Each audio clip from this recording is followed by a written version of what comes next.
a wonderful life as far as I'm concerned. And Ruby and I found out early on that we were children of the struggle, and the struggle was in us and of us. When we got into the theater, people like Paul Robeson was there, people like Lena Horne, and they were already involved in the struggle at that time to get an anti-lynch law. I got out of the Army in 45, and in 46 and 47, soldiers coming back from the front were being lynched, killed in this country. And there was a big drive among blacks to get the federal government to establish an anti-lynch law at the federal level, because in the state courts, you know, we always got lost. So when I stepped onto the stage for the first time, I stepped into that struggle. Ruby also stepped into that struggle. And one part of the phase of the struggle led from one thing to the next. And we were always involved in the middle of something to be done, a rally to go to, funds to be raised, a demonstration, a strike, whatever. And we were right there in the middle of it. Now, we were so busy that we never really had time to stop and ask ourselves if we were happy, or if, you know, if we were being fulfilled, or if our marriage was ideal. We really didn't have time to do that.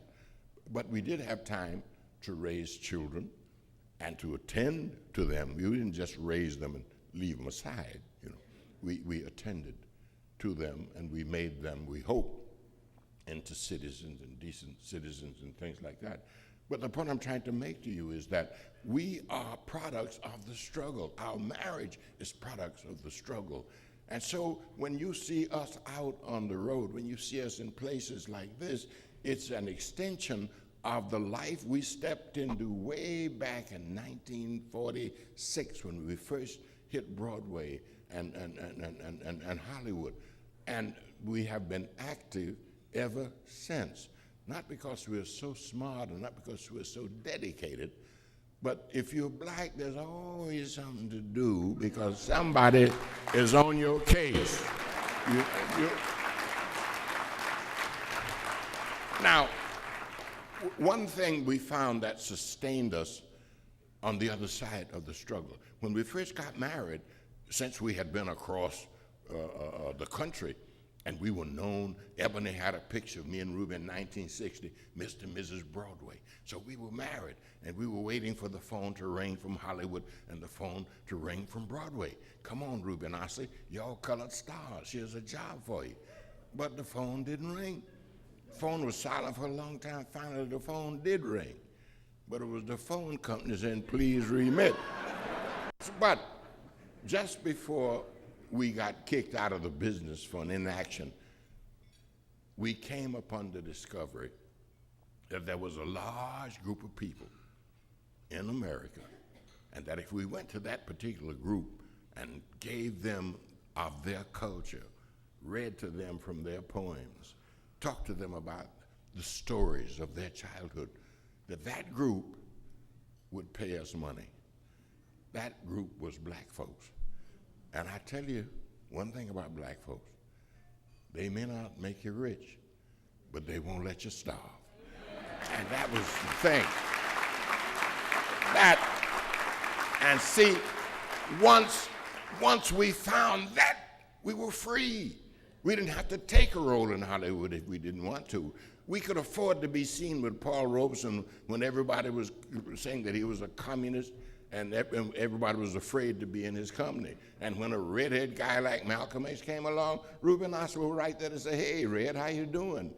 Even though everybody said, no, man, those people are dangerous. You lose your work in Hollywood. I said, what work? We ain't got nothing on.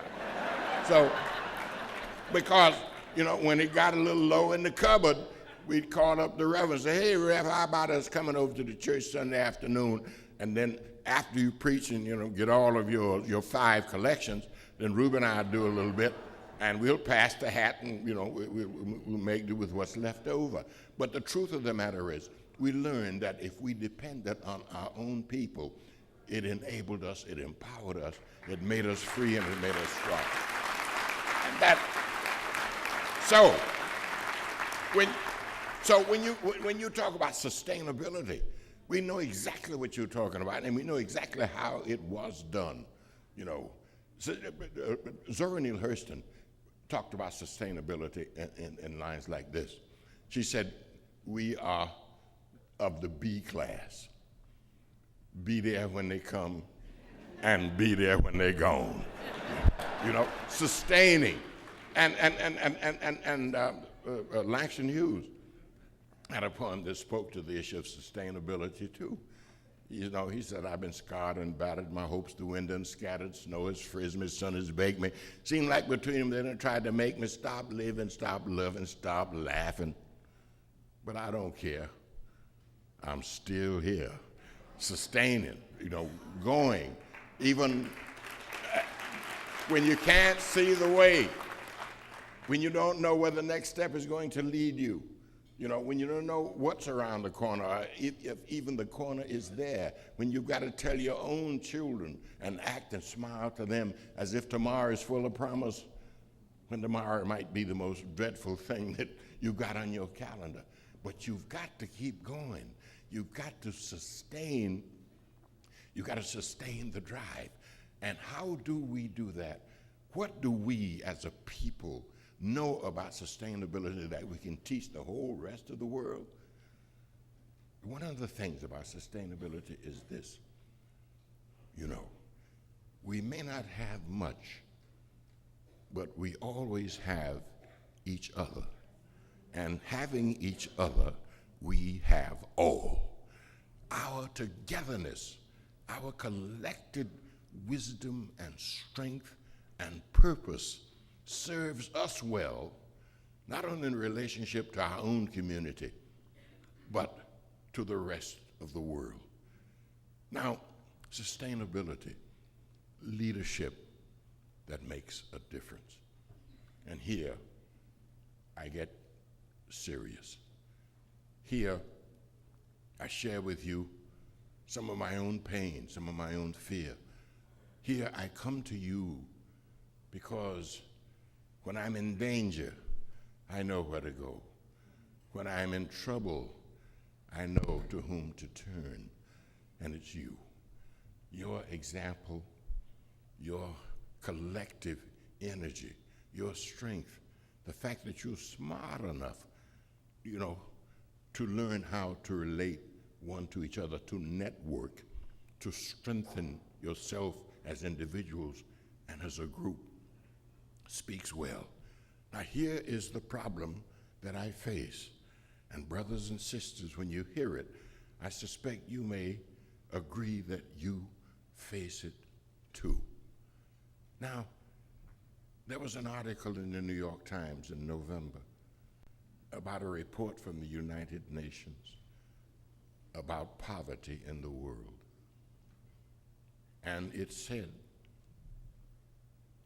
that there were 6,100,000,000 people in the world right now, and that half of those people live on less than $2 a day. 1/5 of those people live on less than $1 a day. Now, how does that affect you?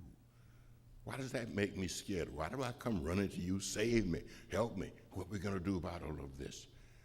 Well, one of the reasons is because when Dr. King died, he was trying so hard to tell us about the dangers of poverty in the world. He was going to Washington to lead a march against poverty. Those of you who are old enough to remember might remember that. But it was against poverty that he was fighting, as well as racism at the end of his life, because he saw the dangers. Now, why is poverty dangerous? Because it splits the world in two: the world of the haves and the world of the have-nots. Good God Almighty, if 50% of the 6 billion people on the face of the earth are already in the have-not category. We got some serious thinking to do. A couple of weeks ago, all the big powers met down in Monterrey, Mexico. Why did they meet? Because they worried too. They're running too. What shall we do to be saved from the scourge of poverty? Now, those powers know what to do. They got the money to solve the problem. But you can bet that they ain't about to do it. That this problem of the growing disparity between those of us who have and those of us who have not is going to grow greater and greater. And there was a time when I would think about that and feel sorry about that and think about Dr. King about that and pray about that. And then I'd go on about my business. And then on the 11th of September, something slapped me in the face. And I asked myself, this awful thing that has happened, does that mean that the poor and the have-not have found somebody who they think is on their side? Do they think Osama bin Laden speaks for them and in their interest? Is this what the world is coming to? Or is there still time for those of us who are smart enough and wise enough and have experience enough to say no, no, there is people, there are groups speaking for the interest of those who are left out, those who are excluded, those who are denied, those who are hungry, those who are punished by illness. But we have to get together. We have to use our knowledge. We have to use our expertise to deliberately close the gap between the haves and the have-nots so that the coming war between them need not take place.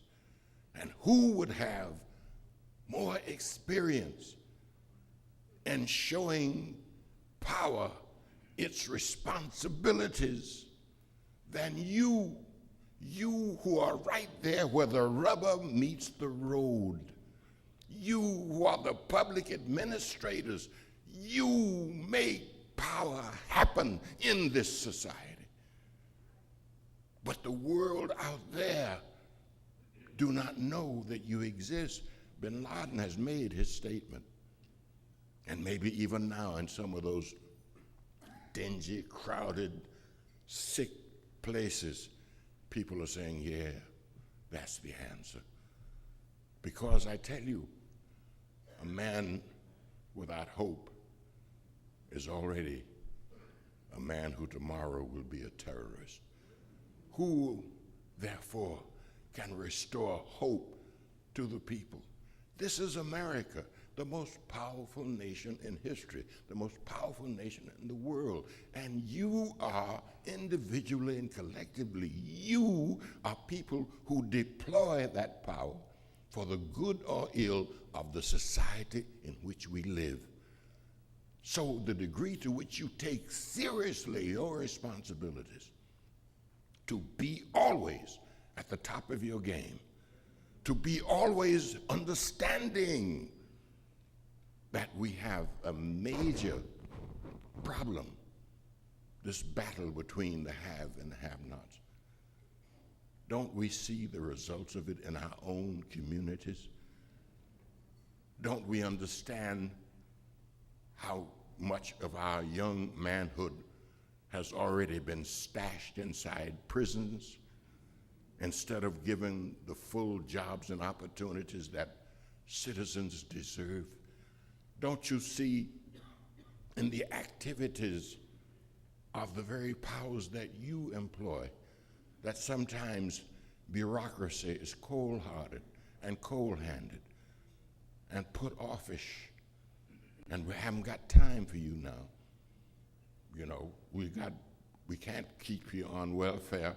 Go get a job, and if we ain't got no jobs, wait, we'll think of something. We've no time for you. No, can't be that way. It has to be what Dr. King was trying to get us to see, that we have to pull this boat together. And so, my brothers and sisters, I come to you. I come to you out of pain and anguish, and yet I am restored by what I see. I need to be reassured. I need to be able to go home and talk to Ruby and to Mama. Say, yeah, I saw the headlines. I saw the pictures. I saw the children in Palestine blowing themselves up with bombs. But I also saw people who are dedicated to finding the solution, people who have expertise, people who have knowledge, people who have purpose, people who have as the advantage the experience not only of their own personal lives, but of their parents going back while they were still slaves, who knew how to take nothing and make something of it. And that is what you have, and that is your responsibility, and that is what you're supposed to do. And it is my job as an old man just to come and remind you. I know you're going to think about it. That's what I'm here for. I thank you. Thank you.